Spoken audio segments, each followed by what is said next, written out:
오늘 본문의 말씀을 통해서 우리는 우리가 가지고 있는 것들에 대한 소중함을 깨우쳐주는 말씀들입니다. 이 에베소서의 저자는 사도 바울 목사님이십니다. 원래 바울은 이름이 사울이었는데 높은 자라는 뜻이죠. 그런데 예수 믿는 사람을 제일 싫어했고 믿는 사람을 제일 이렇게 이를 악물고 죽이려고 했던 사람이 바로 사도 바울 목사님이셨습니다. 근데 그는 어느 날 다메섹에 있는 하나님의 그리스도인들을 잡으러 가다가 도상에서 길 속에서 주님의 음성을 듣게 되고 자신들이 죽였고 없애버렸던 예수가 다시 살아있다는 것을 깨닫게 됩니다. 거기서 완전히 인생은 180도 변화되죠. 주의 음성을 듣게 됩니다. 사울아 어찌하여 너는 나를 핍박하느냐? 당신은 누구요? 네가 핍박하는 예수니라. 이 소리를 듣고 바울이 그 자리에서 돌이키죠. 그래서 은혜 받게 되고 그는 3년 동안 신앙생활하다가 그리고 11년 동안 아라비아 광야에 가서 수도원 생활합니다. 거기서 수많은 은혜를 받고 천국도 갔다 오고 여러 가지 많은 은사도 체험하고 하나님의 말씀에 지혜도 얻으면서 그는 나와서 이제는 전도 여행을 갑니다. 그 중에 두 번째 전도 여행이었던 에베소 지역에 들어가죠. 사도행전 19장에 가보면 에베소 지역에 전도하러 들어갔는데 에베소 지역은 항구 도시였습니다. 지중해 연안 소아시아 지역의 에베소 지역이 지금의 터키에 있는 지역입니다. 그런데 이곳에 수많은 우상 숭배자들이 많았어요. 막 귀신을 섬기고 구슬하고 무당들이 있고 이런 지역이었어요. 여기에 복음을 전하니까 놀라운 하나님의 성령의 역사가 일어나게 되죠. 심지어 죽은 자도 살리게 되고 사도 바울의 손수건이 있었는데 사도 바울의 손수건을 갖다가 아픈 자에게 놓고 아무나 가서 기도하면 손수건의 능력에 나타나서 아픈 자가 그 자리에서 일어나는 겁니다. 특별히 무당들 앞에 가서 전도를 하는데 무당들이 전부 다 예수 믿고 무당들이 우리가 이거 다 쓸데없다고 그래서 자기들이 가지고 있었던 귀신의 책이라고 그러는 거죠. 책들을 도시 한복판에 모아놓고 전부 다 불을 질렀어요. 그런데 그 에베소에서 가장 아주 영험했던 무당이 하나가 있었어요. 점쟁이가.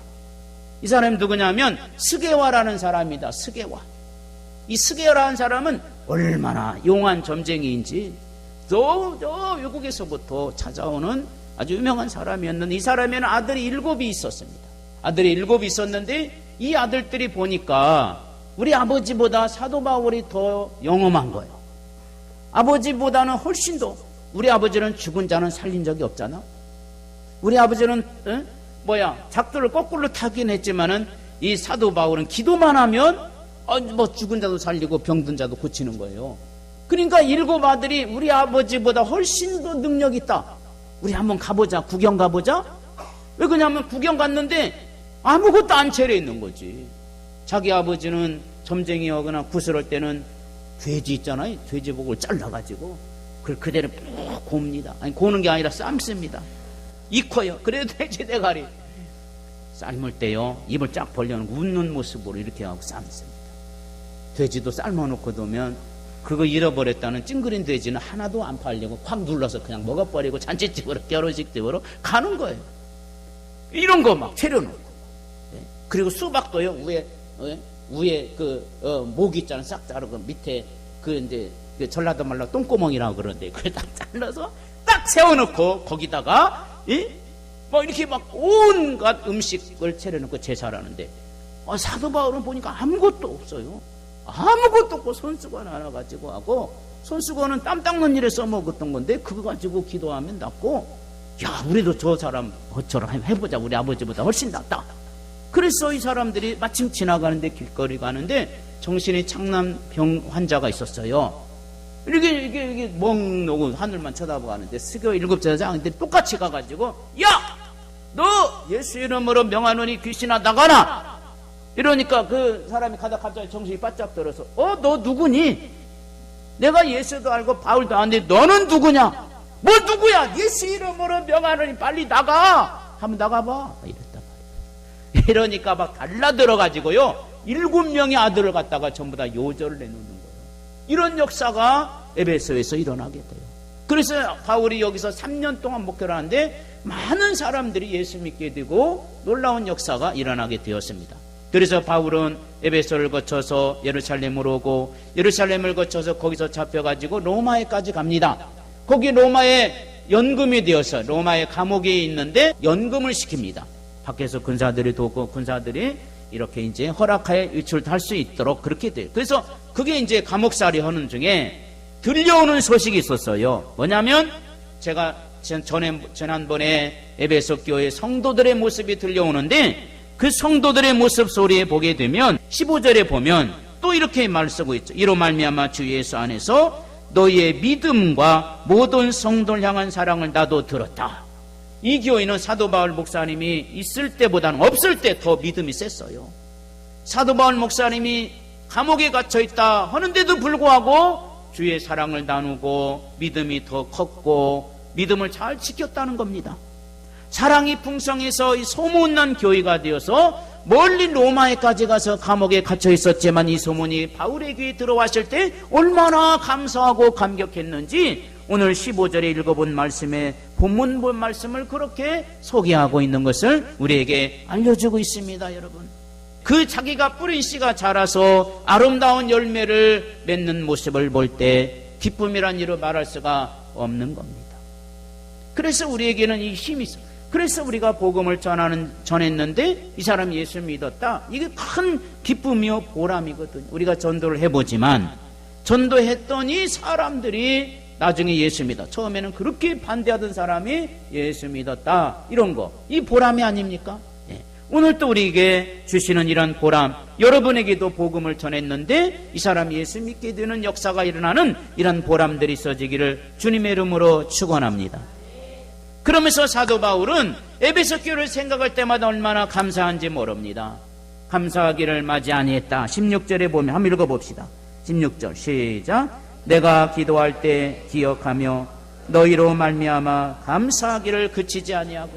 에베소 지역에서 그렇게 고생을 하면서 많은 기적의 역사를 이루어서 바울이 떠났다고 그래서 끝나는 게 아니라 더 믿음이 더 견고하게 섰고 성도들끼리 사랑하고 있다. 이게 얼마나 영광스러운 일인지 모릅니다.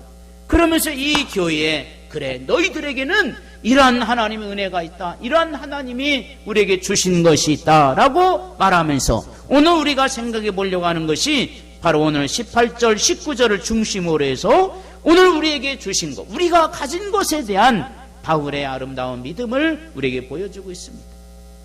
너희가 믿음만 있는 게 아니다, 너희가 사랑만 있는 게 아니다, 우리에게는 이러한 것들이 있다. 우리 성도들에게도 오늘 우리들의 세상과 닥치고 환난 속에서 우리가 헤매지만 우리의 여러 가지 숙제도 있고 걱정도 있고 근심도 있지만 오늘 우리가 가진 것들을 똑바로 알고 산다면 오늘 우리에게는 위대한 하나님의 자녀로서의 참 이 세상을 승리해 갈 수 있는 믿음이 있게 될 줄로 믿습니다. 그러면 여러분, 바울이 기도했고 바울이 오늘 간절하게 우리에게 원하는 것들이 오늘 18절 한번 읽어봅시다. 첫 번째 읽어보시죠. 시작. 아멘. 너의 마음에 눈을 밝히사 그의 부르심의 소망이 무엇인가. 하나님께서 우리를 부르셨다는 것, 이게 우리에게 가지고 있는 최고의 무기인 줄로 믿습니다. 이번에 대통령이 새로 되니까 제일 먼저 부른 사람이 대변인이에요. 예. 대변인인데 윤모 씨라고. 예. 한국 사람 다 할 겁니다. 예. 그분을 제일 먼저 불렀어. 예. 근데 이 사람도 제일 먼저 또 말썽을 피고 지금 나가버렸어. 제일 먼저 했는데 제일 먼저 이게 미국 가서 알잖아요. 왜 가만히 앉아 계세요? 그 있잖아. 왜 이런 일이 벌어진 거예요. 그가 불러서 쓰니까 아무도 말도 못하는 거예요. 만왕의 왕이신 하나님이 우리를 부르셔서 신은교회라고 하는 이 이름으로 모이게 된 것도 하나님이 저와 여러분을 불러주신 은혜인 줄로 믿습니다. 여러분 믿으시기를 바랍니다. 이 불러주신 거 이게 얼마나 감사한지 몰라요. 하나님이 우리를 부르신 소망. 우리 오늘 1장 7절 한번 봅시다. 좀 지나간 구절이지만 1장 7절 한번 읽어볼까요? 시작. 우리는 그리스도 안에서 그의 은혜의 풍성함을 따라 그의 말미암아 속량 곧 죄사함을 받았. 그러니까 불러주는 거예요. 인생의 무거운 짐을 지고 가는 인생들의 죄를 사해주기 위해서 부르신 부름입니다. 그래서 우리를 그 기쁘신 뜻대로 하나님이 우리를 그의 아들 삼으려고 불러주셔. 자격이 있어서 그런 게 아니라 그냥 부른 거예요. 지나가는 사람. 그러면서 자 2장에 가보시면 부르심은 자에게 주시는 또 하나의 축복이 있어요. 2장 10절. 에베소 2장 10절 시작. 우리는 그가 만드신 바라. 그가 뭐였다? 그래서 이걸 뭐라고 하냐면 작품이다. 이렇게 작품. 이게 얼마나 중요한 일인지 모릅니다. 여러분, 우리가 그림을 보게 되면 싼 그림하고 비싼 그림의 차이점은 비싼 그림은 직접 그린 거예요. 단원 김홍도 작품이 이런 게 우리 서민을 이런 작품이 있습니다. 김홍도 이 작품을 보게 되면 이거 하나밖에 없는 거예요. 근데 여러 가지가 많이 있는 것은 상품. 많이 복사해서 많이 이렇게 그려놓은 것이 있고 그건 상품. 이건 돈 주고 파는 거예요. 그러나 딱 하나밖에 없어요. 그게 작품이에요. 하나밖에 없는 거죠. 피카소의 그림도 딱 하나. 예수님이 오늘 우리 인간 똑같은 사람을 하나님이 우리를 이 땅에 만들어놨다면 우리는 다 상품입니다. 이거 얼마짜리? 이 집사님은 얼마짜리? 그런데 우리 하나밖에 없으니까 하나님은 우리의 작품으로 보실 줄로 믿습니다. 이 작품은요 돈 주고 못 파는 거예요. 아주 대단한 겁니다. 얼마 전에 코끼리가 있잖아요. 코끼리인가? 하여튼 말인가 누가 하여튼 이게 우연히 말이 이게 붓을 잡아가지고 옆에 종이다 이렇게 했대. 근데 이게 그림이라는 거예요. 내가 볼 때는 아무것도 아닌데요. 이게 얼마짜리인지 아세요? 그림 하나에 7천만 원짜리, 8천만 원짜리. 근데 중요한 것은 그 말이 그냥 일반 조랑말 쓸데없는 말이 그리면 에이 이거 쓰레기인데 그 말이요 영국 왕실에서 키우는 말인 거예요. 그래가지고 그 말이 이 물고 자기도 모르게 지정신 없이 그냥 한 건데, 이야 이 필체가 기가 막히다. 이 필체의 끝을 보라. 아무리 봐도 내가 볼 때는 아무것도 아닌데 전문가들이 볼 때는 대단한 거예요. 엄청 이 말, 이 그냥 아무 데서 키우는 말이 아니라 영국 왕실에서 키우는 말이기 때문에 그래서 그 작품이라고 그래가지고 어떤 사람 그걸 아주 전문적으로 사고 말한테 맨날 밥 먹여서 옛날에는 사람 태우고 다니는데 이제는 이 입에다가 이 분문이고 옆에다가 하는 어떤 말에 나 싫어 안 할래. 우와 기가 막힌 작품 나왔다. 이렇게 나오는 거 아셔요? 이게 참 세상은 참 희한해요. 예. 여러분의 집에 말 있으면 말한테 해가 가면은 쓰레기요. 아이고 쟤는 저기 뭐냐. 예. 그가 싸는 말 똥도 얼마나 막 멋있는지 그걸 사진 찍어가지고 팔더라고. 사진 찍어서. 여러분 작품이라는 게 그렇게 위대한 겁니다. 그거 하나 만들기 위해서 다듬고 깎고 하는 것처럼 우리 인생도 하나님이 그냥 우리 이렇게 여러분 이렇게 만들어 주신 거 그냥 만들었겠어요? 딱 깎아내고 또 다듬질하고. 우리 인생이란 마치 광산에 금을 캐온 사람들과 똑같아요. 모래나 자갈이 붙어 있습니다. 내가 볼 때는 돌멩인데 이걸 가지고 분쇄기다 집어 넣습니다. 아이고 아파, 아이고 내 목 잘라지네, 내 팔 잘라지네. 알고 보니까 내 가장 중요한 아주 정금이 나오기 위해서는 다듬어지고 깨지게 하고 이렇게 하는 줄로 믿습니다. 우리 인생도 하나님이 마찬가지예요. 오늘 우리에게는 그래서 불렀어요. 왜? 우리를 손해보기 위해서, 우리를 악하기 위해서 고생시키려고 아닙니다. 오늘 부르심의 소망이 무엇인 줄 알게 하기 위해서 불러주셨다. 우리들의 소망은 위대한 영광스러운 세상에 잘 먹고 잘 사는 게 아니라 우리는 영원한 나라, 위대한 나라, 영원히 행복의 나라, 그 나라에 들어가게 하려고 먼저 하나님의 자녀로 불러주시고 여기까지 오게 하셨음을 믿습니다. 두 번째로 하나님은 부르실 뿐만 아니라, 자 다시 18절을 보시게 되면 너희 마음의 눈을 밝히사 그의 부르심의 소망이 무엇이며, 다 같이 시작.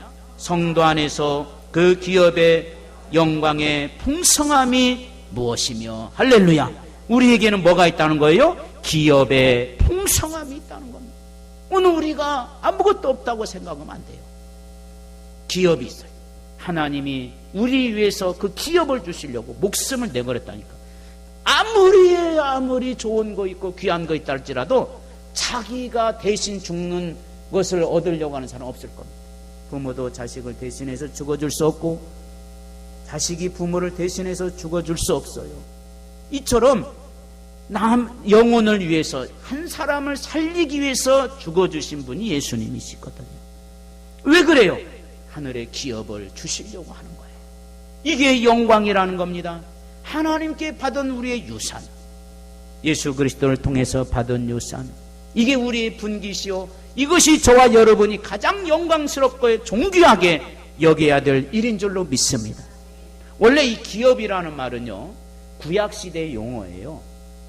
구약시대인데 inheritance라고 우리 영어로 그렇게 쓰는데 실제는 구약시대의 유산이라는 뜻입니다. 유산. 근데 이 유산은요 뭐냐면 이스라엘 백성들이 그렇게 들었던 기업이 있다. 이게 뭐냐? 가나안 땅. 겉으로 볼 때는 가나안 땅 형편없습니다. 사실 이 땅이 처음에는 너무너무나 비호가지 않아요. 이스라엘 땅을 우리가 가보면, 저도 1993년도에 가봤잖아요. 비호가지 않습니다. 사실 광야예요. 거기가 잡초만 우거진 이스라엘 땅의 약 90%가 거의 다가 광야고, 그렇게 더워요. 또 우리나라처럼 사계가 있는 게 아닙니다. 그리고 나머지 10%는 뭐냐? 산악지대거든요. 산악지대. 나머지 90%는 광야입니다. 사실 거기 개간에서 키부츠라는 농장을 세우고, 이렇게 해서 밑에다가 전부 다 수도관을 다 박아가지고 아침 저녁으로 스프링클러가 돌아가게 해서 나무도 가로수도 키우고 사람들 식수로도 쓰고 이럽니다. 그런데 처음에는 이게 흠모할 만한 땅이 아니란데 하나님은 이걸 너희들의 기업으로 주셨다. 왜 그렇게 소중하게 그들은 그 땅을 지금도 지키고 목숨을 걸고 저 중동 지역에서 주변 나라 요거더먹하면서까지라도 그들은 나라를 지키려고 한지 아세요? 그 땅이 누가 주셨다? 하나님이 주신 땅이다. 할렐루야. 이것 때문에 이들은 이걸 지키기 위해서 자손 만대 끝까지, 이스라엘은 유일하게 여자들도 이렇게 군대를 가요. 거기 여자분들도 전부 다 군대 가서 유일하게 우리나라처럼 전부 다 의무적으로 가야 됩니다. 왜 그러느냐?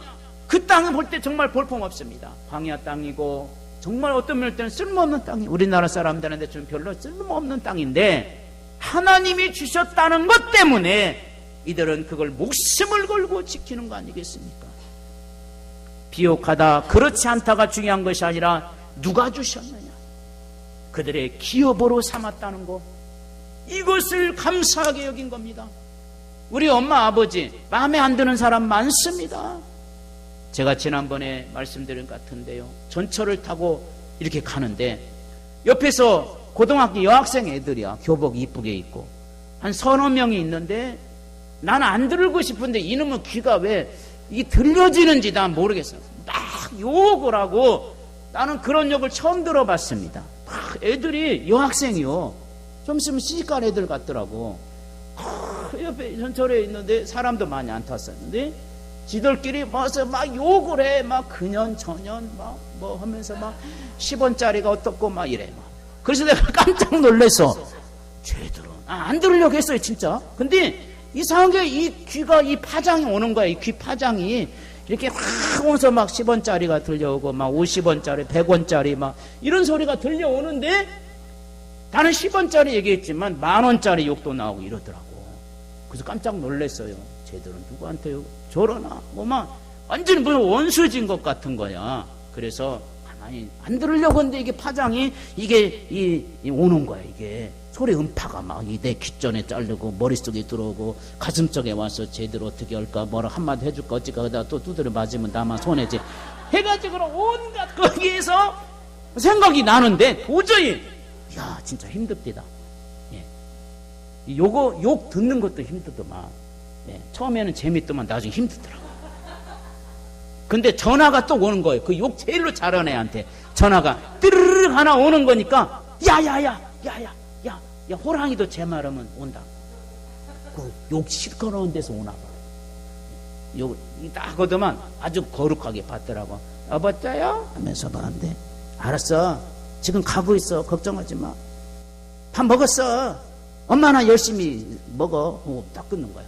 자기 엄마한테 그렇게 욕을 했다는 것을 나중에서 내가 수수께끼를 풀었어. 나는요, 딸이 없는 것에 대해서 너무 감사한 거 아셔? 그리고 또 염려가 돼요. 그런 딸이 며느리 될까봐. 이야, 난 진짜 오직이 답답하면 내가 이 거룩한 설교 시간에 이런 얘기를 하겠어요. 부모 마음에 안 들어도 내 영광이야. 그 부모 없이 어떻게 태어납니까? 하나님이 주신 영광. 이거 남편 또 얘기하자면 오늘 또 밤새야 되는데 이 남편 다 스트레스 받아. 지금 가만히 본 남편 때문에. 그래서 나도 남편이지만 걱정거리, 근심거리입니까? 네. 그러나 감사해야 돼. 왜? 하나님이 그리 시집 보냈잖아.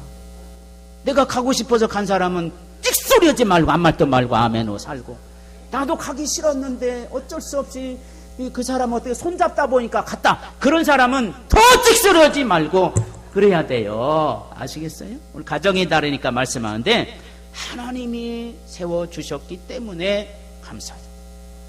그렇게 힘들게 하면 십자가다 이렇게 생각해요. 천국에 가보니까 십자가, 자기 십자가를 지고 온 자들이 영광을 더 크게 받는 거예요. 할렐루야. 그래서 우리 부모가 마음에 안 든다 그러면 10원짜리 만원짜리 말하지 말고 십자가다 이렇게 생각하시죠. 내 평생에 나에게 장애가 있다, 십자가다. 이 십자가를 짊어지셔야 돼요. 그런 마음이 편해집니다. 하나님이 내게 주신 십자가 다 있습니다. 남편일 수 있고요, 자녀일 수 있고요. 그게 내 기업인 걸 어떻게 해요? 내 기업. 그 기업을 하나님은 영광스럽게 할 날이 반드시 있을 줄로 믿습니다. 지금은 몰라.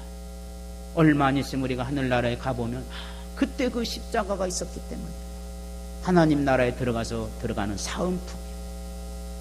사랑하는 여러분, 하나님이 주셨다는 거 이거 우리가 기억해야 됩니다. 지금 이스라엘 땅에 가보면 포도주라든지 감람류가 세계적인데 다 이 아주 옥토가 아니에요. 너무나 악토입니다. 이런 데서 밑에다가 물을 심어놓고 수도관을 박아서 해가지고 비옥한 땅을 만들어서 키워가지고 유럽으로 수출해서 세계적인 선진국이 아닙니까?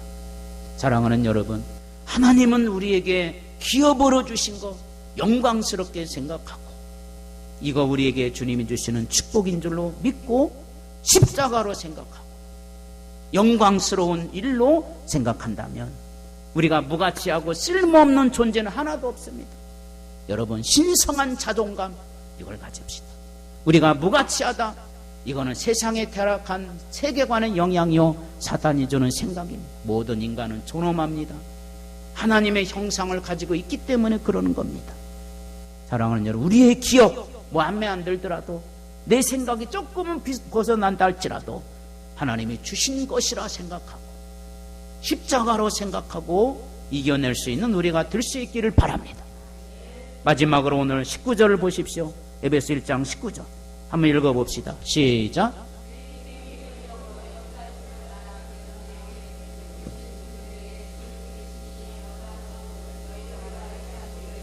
아멘. 그의 힘의 강력으로 역사하심을 따라. 그렇습니다. 우리 안에 하나님의 힘이 있다는 거예요. 그의 힘의 그 힘. 우리 믿음의 사람들은 그의 힘, 하나님 예수님의 힘이 내 안에 들어와서 역사한다. 그것이 능력이 되었다. 여기 힘이라는 단어와 연관된 게 여러 번 나와요. 그의 힘, 위력, 역자도 이게 힘이죠. 역사 이게 일사자 힘입니다. 우리에게 베푸신 능력 이런 것도 힘입니다. 이것들을 우리에게 주셨다. 하나님이 우리가 약하니까 그분이 주시는 힘을 가지고 살게 하라는 겁니다. 그러므로 우리는 겉보기에는 별거 아닌 것 같지만 하나님의 사람은 천국과 지옥을 이겨내는 사람이기 때문에 그의 힘의 능력이 있음을 기억해야 될 줄로 믿습니다. 그래서 우리는 오늘 18절에 너희 마음의 눈을 밝혀준다고 그랬어요. 그래서 이걸 볼 수 있어야, 내 영적인 눈이 열려질 수 있어야 될 줄로 믿습니다. 그래서 그의 능력이 우리 가운데 있게 될 줄로 믿습니다. 그래서 바르게 볼 수 있어야 된다는 그런 뜻입니다. 하이든이라는 유명한 작곡가 있습니다. 이 사람 원래 영국 출신인데 독일에서 유럽에서 활동을 했던 유명한 작곡가이면서 또 이분의 특징은 뭐냐면 바이올린을 또 연주를 잘하시는 분이었어요. 이분이 대성공을 했어요. 그래서 영국 고향에 갔어요. 영국에서 사람들이 모아놓고 이제 공연을 합니다. 영국의 모든 부호들, 무슨 경들 있죠. 경들 전부 다 하고 귀족들 전부 수천 명이 모여서 하이든의 이제 연주를 보려고 왔습니다. 무대가 탁 열려가지고 딱 조명이 켜졌는데 보니까 웬 남루한 옷차림의 한 사람이 나와가지고 바이올린 연습하는데 하이든은 안 나오고 이상한 사람이 나왔다. 저기 아마 연습으로 아마 누구 엑서사이즈로 나왔나 보다. 그거는 사람들이 남루한 옷차림이고 꼭 거지 같은 사람이었어요. 이 사람이 보니까 무슨 국어를 해야 되나 무슨 모금하나 보다 생각하고 사람들은 거들떠보지도 않고 어떤 사람은 흙어보기도 하고 이런 거예요. 어떤 사람은 막 째려보기도 하고 이런 거룩한 데 와가지고 말이야 국어로나 이렇게 하고 있어요. 다 끝났어요. 사람들이 다 어떤 사람 다리를 꼬고 앉아있고 팔짱을 끼고 앉았고 어떤 사람 눈 감고 앉아있고 막 이러는 거예요. 근데 이 사람이 막 열심히 막 연주를 한 거예요. 예. 근데 그 한 곡이 딱 끝나자 드디어 사회자가 딱 나와서 지금 들어본 이 곡이 얼마나 멋집니까? 이분이 바로 우리가 그토록 기다리던 하이든 선생님이십니다 한 거야. 원래 하이든이라는 사람은요 이렇게 좀 무찬 제비처럼 하고 다니는 사람 아니에요. 이분은 기둥사방처럼 하고 다니는 사람 아니라 늘 남루하게 찢어진 옷을 입고 그래요. 원래 예수라는 사람은 좀 밥맛이야 항상. 이 사람이 이렇게 하고 다닌 거예요. 원래 그걸 모르는 거예요. 그래서 이 하이든이라는 사람이 막 말끔하게 신사처럼 하고 올 줄 알았어. 막 나비 넥타이를 쫙 채고 이렇게 올 줄 알았더니 그게 아니고 막 남루한 옷차림을 하고 왔는데 처음이니까 자기가 제일 잘하는 곡을 한 거예요. 연주를 한 거예요. 근데 사람들이 거지처럼 알아봤는데 그걸 보고 나서 사람들이 그때부터 알고 나서 그때부터 이 사람들이 마음이 바뀐 거예요. 전부 다 아주 막 감동을. 그 다음 또 한 곡을 연습하는데 그 두 번째 곡은 처음에는 제일로 잘한 거고 두 번째는 좀 덜 못하는 거거든요. 예. 그 덜 못하는 거 했는데 아까보다 더 감동을 받고 저 사람이 누군지를 알고서 보니까 감동을 받고 사람들이 경의를 보하고 이랬다는 겁니다. 우리가 하나님을 모를 때는 어때요? 흘겨보죠. 째려보죠. 주먹이나 믿어라. 당신이나 믿어라. 이렇지만 하나님을 알고 나면 그 하나님이 주시는 은혜에 너무 감사한 거예요. 아침에 일어나도 감사한 거. 아침에 일어난 거 옛날에는 아이고 오늘 뭔 일 할까 이게 아니라 오늘도 하나님 감사하고 주님을 만난 자, 주님을 알아본 자의 마음은 그 힘이 그 속에 능력으로 나타날 줄로 믿습니다. 우리에는 이런 게 있습니다. 여러분 우리는 존귀합니다. 하나님의 형상이 있어서 그렇습니다. 오늘 우리 하나님 아버지께서는 저와 여러분에게 가장 좋은 것으로 에덴 동산을 주신 하나님은 하늘나라에서도 영원한 기업과 영원히 이걸 위해서 부르셨고 우리 안에 하나님의 능력으로 강건하게 하신 역사를 바라보면서 여러분의 안에 가지고 있는 것들 잘 지켜나가고 소유해서 이것 때문에 승리하는 우리가 되시기를 주님의 이름으로 축복합니다.